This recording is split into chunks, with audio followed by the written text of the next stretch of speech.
Welcome back. Today we are talking about leaky gut and specifically phospholipids and how these fatty acids essentially are repairing our GI tract. And anytime we're essentially talking about repairing the GI tract, we also have to include information about the immune system, right? Because the majority of our immune system lies in that mucosal layer and just on the other side of that mucosal layer where we've got dendritic cells kind of taking a pulse check of what's going on in our GI tract. Are we allowing this material inside our body or not? Phospholipids are kind of that other barrier that often gets neglected. We talk about the mucus layer over and over again, but what about phospholipids? Why are these things so important? So let's get into today's talk. Okay, as I just mentioned, there is a lot of clinical applications for phospholipids. So supports healthy cellular structure. So these phospholipids essentially form that bilayer. I'll show a very, hopefully I can zoom in here on one of these pictures here, but this lipid layer that forms, this creates the cell membrane. This is where transport proteins are inserted into this bilipid layer. These are made out of phospholipids. So this is, let's put it very simply, this is the structure that encompasses every cell in our body. Not only that, let's take it one step further. Phospholipids are also really important for mitochondria. Why do we care about mitochondria so much? They are the powerhouse of every cell in our body. If we don't have proper functioning mitochondria, we aren't going to have proper functioning cells. So to make up both the cells and the mitochondria, we need enough phospholipids. And I'm going to hopefully convince you today why these phospholipids are so important, not only for leaky gut, but for leaky brain, for poor cell-to-cell communication, and the list goes on and on. So stay with me here. We're going to go through a lot of information, but I promise you I'll try to simplify this as easy as I can. So you might already be asking yourself, who can benefit from phospholipids? Well, let's just look at this list here. So I already mentioned leaky gut. So majority of the phospholipids that are found in the mucosal layer are comprised of something called phosphatidylcholine. We'll get more into that later on in the video here. But stick with me. Let's just go through the rest of this list. Mitochondrial dysfunction. So who am I talking about here? So anyone that has an issue with mitochondrial dysfunction, anyone with low energy, anyone with fatigue issues, this is something that we might want to consider is how well are those lipid layers working in our mitochondrial, and are they dysfunctioning? Are they inhibiting or inefficient at producing ATP because these lipids aren't forming the right barriers and the right controls in our body and not sending the right signals? Phospholipids could be contributing to part of that issue. Anyone over the age of 40. Now, this was just my cutoff. I couldn't find a lot of great research on exactly when these phospholipids start to decline. There is some research out there that they do decline. These phospholipid productions decline as we age. In my opinion, in my experience of doing functional pharmacy for the last 20 years, even in my own health, let's say, I have seen that when we kind of hit that 40, maybe it's 45 for some patients, depends how well you take care of yourself. But at some point in time, we're going to start seeing that when we do that rest and repair process, ideally when we're sleeping at night, when we wake up in the morning, we may not feel as rested or repaired as we once were when we were younger. We don't bounce back as quick as we used to. So again, part of that might be these phospholipids that we're deficient in. We just can't produce them as efficiently as we once used to. So what can we do about it, right? We'll get into that. Anyone with chronic inflammation. So if there is a chronic inflammatory issue going on, there is typically a lot of cellular damage and cell membrane disruption and mitochondrial dysfunction possibly going on there. So anyone that has chronic inflammation, I would argue anyone that is dealing with chronic infections, so chronic Lyme disease, chronic, again, long haul COVID potentially could be an issue. These lipid membranes could be getting frail, they could be getting damaged and not supplying the right signaling back and forth to different cells in the body.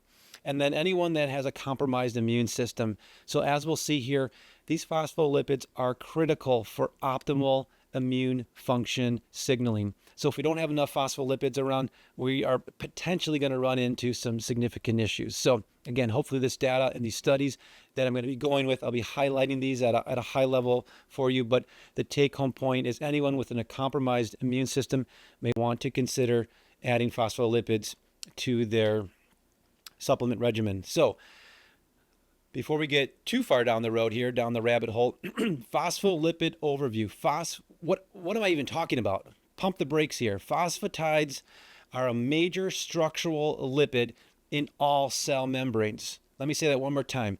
Phosphatides are a major structural lipid or fat in all cell membranes, all of them. So if we don't have these proper lipids around, we are going to have potential issues.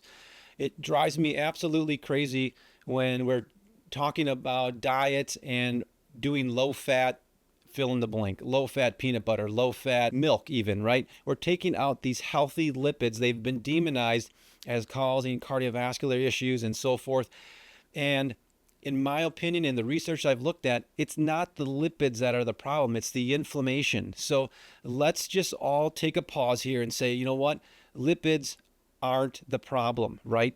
So we got to be very careful about that. So, saturated fats versus unsaturated fats. I'm not going to go too deep into that today, but just be aware that lipids are important. They create these phospholipids that are important for cell structure. If we deplete our body of all the healthy fats, we potentially are going to have some issues there. Phosphatidylcholine is the most abundant phospholipid in cell membranes, so be aware of that. We're going to get to that in just a few minutes. Phosphatidylcholine, the most abundant phospholipid. Phosphatides play a significant biological role in cell signaling. I already mentioned that. Phosphatides maintain mitochondrial function. Well, how is that? We talked about that just a moment ago, that these phospholipids help improve the function of they make up the cell membrane of the mitochondrial, which is already inside of our cells. So we've got basically two cell membranes there. And within the mitochondrial organelle, I'll show a picture of this too, there are lipid layers within the mitochondria that are helping to produce ATP, which we all know already. ATP is the fuel that we run on. And if we don't have the proper phospholipids making up the mitochondria, we potentially can have an issue producing the right amount of energy, the right amount of ATP. Oral consumption shows 90% absorption within hours of ingestion. So when we consume phospholipids, and we'll get to where those are at, the great thing is that phospholipids are highly absorbable. We just have to get them into our diet. If you've made it this far in the video, thank you.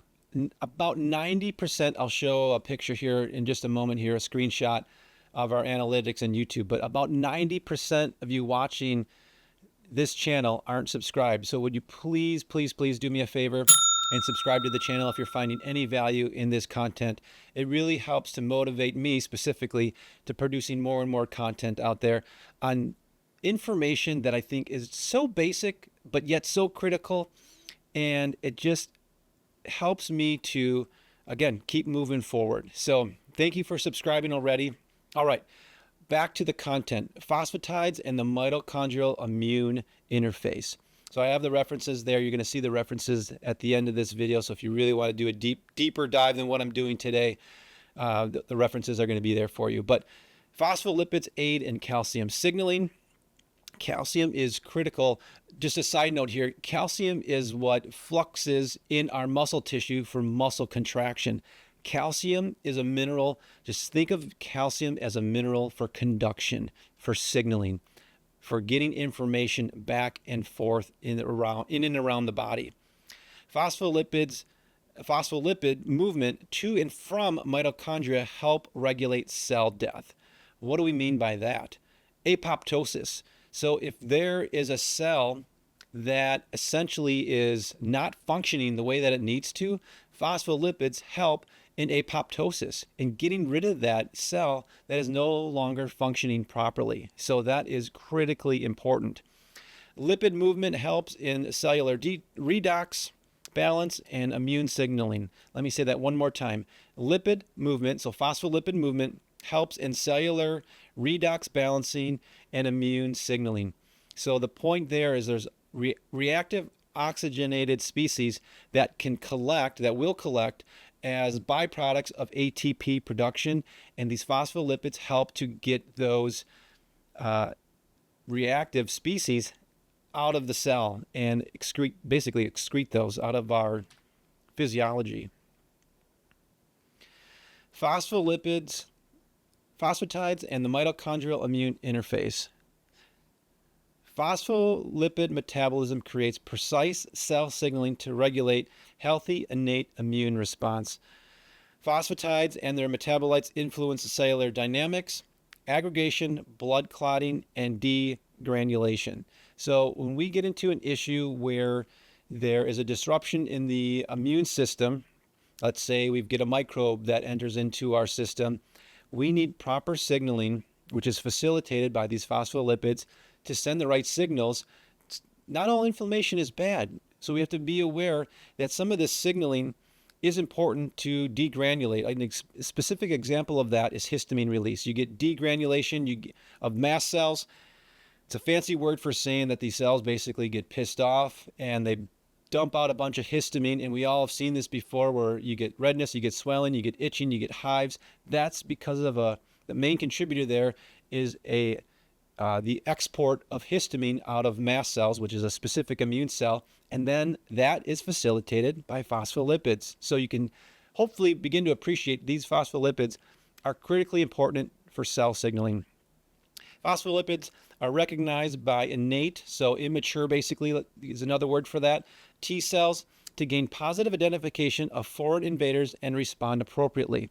Think of phospholipids interfacing with these T cells as kind of those, that reconnaissance, or that an agent that is going out seeking ahead of the tribes and finding out, who's good, who's bad, that type of thing. So sometimes it's not always obvious to the immune system if there's a foreign invader or not. So these phospholipids can go out, gather information, and send that back to these T cells saying, this is a good guy or not. So phospholipids, again, help to gain positive ID on foreign invaders in our bodies, and gets that information back to the immune system.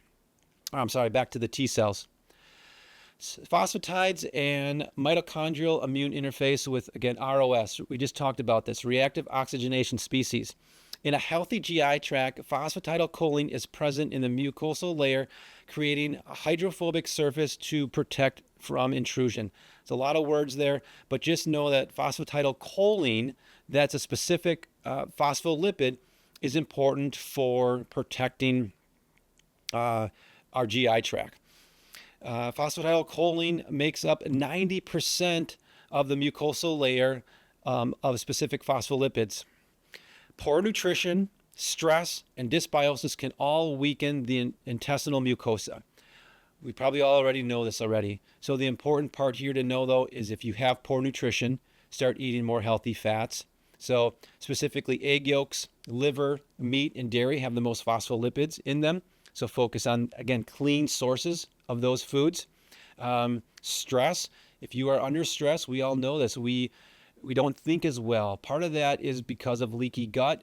And with leaky gut, then you get an infiltration of LPS and endotoxin, and that starts to disrupt the immune system. It starts to increase inflammation, and we need to reinforce that barrier. So we need to do two things. One is reduce our stress, reduce our cortisol, and then two, go in and repair what we've damaged. And again, part of this video is to help inform you that we need to get healthy fats back into the body.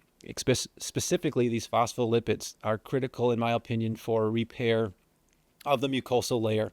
And studies have shown supplementation with specifically phosphatidylcholine can rebuild intestinal mucus. So there it is. Key point here to this video is phosphatidylcholine can help rebuild intestinal mucus. I have the 3 references listed there. You'll see those references at the end of this video. So that is one key take-home point here. If you have tried other products, L-glutamine, zinc, DGL, there's a lot of other agents out there that help with leaky gut, doing a good spore-based probiotic, a prebiotic. Again, those are all helpful. But if you are a patient that you feel that you've just been missing that one thing that hasn't really gotten you over that hump and you're still having symptoms, I would highly encourage you to look at phosphatidylcholine, or specifically just a blend of phospholipids. So let's keep going on here. Phosphatides, phospholipids, those words in my opinion are essentially interchangeable. And the gut immune connection. Oral phosphatides can improve mitochondrial signaling. We talked about that already. Phosphatides can improve inner mitochondrial membrane potential. I touched on this earlier. Just know inside of the mitochondrial, we have phospholipids that are being synthesized, broken down. They're being used for signaling in and out of the mitochondria, back to the nucleus. And these are so important that we have the right amount of phospholipids being able to improve inner mitochondrial membrane potential. Phosphatides can improve the electron transport chain. We've talked about this in our methylene blue videos. I'll put a link up here in the corner on those videos. We have a whole playlist of methylene blue. Methylene blue comes into effect where it's helping with complex 4, which is found, guess where? In the phospholipid layer, the bilipid membrane layer of the mitochondria. That's where complex 4 is. That's where methylene blue is doing a lot of its work. And so if we don't have proper phospholipids, we're going to have an issue with our electron transport chain generating ATP. So you can see where phospholipids are hopefully critically important to, again, cellular repair, mitochondrial repair, and helping with energy production. So in summary, optimal cell membranes, again, comprised of phospholipids, maximizes the following: cell signaling, energy production, immune signaling regulation through those innate T cells I talked about earlier, and regulating inflammatory balance. Full spectrum phospholipids help with a balanced nervous system. I didn't touch too much into this. That's probably a video for another day, but just be aware that it does help with the nervous system. The nervous system has myelin sheath. They also have, every cell of your nerve has this bilipid layer made of phospholipids. And again, if we don't have proper phospholipid consumption in our diet, our nervous system is potentially going to be a problem and not function as well.